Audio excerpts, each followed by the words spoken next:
இப்பனே விநாயகா, இன்னைக்கு எனக்கு பிறந்த நாள். அங்க கேக்கு கூட வெட்டாம உன்னை பார்க்க வந்திருக்கலாம். என்ன காரணம்? வினதிப்பான் விநாயகன் ஊரலான்னு சொல்லி நான் கேள்விப்பட்டேன். இன்னைக்கு நான் வெளியே போறப்ப எந்த வினையும் எந்த வில்லங்கமும் எதுக்கு வராம நீதான் என் கூடயே இருந்து காப்பாற்றணும். இது என் உத்தரவு.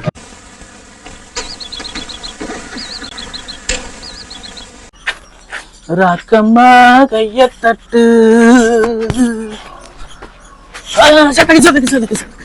ராக்கம்மா கைய தட்டு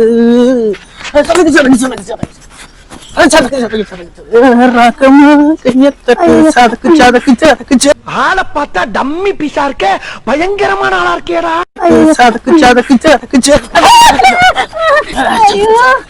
இவன் யாரு தெரியுமாடி உனக்கு? அந்த கங்கு வெட்டி கோயில் இருக்காளே, அவளோட புருஷன்டி. நான் அவளுக்கு எவ்வளவு குடிகாரனை பாத்துருக்கேன். சொன்ன மாதிரி குடிகாரனை பார்த்ததே இல்லடா.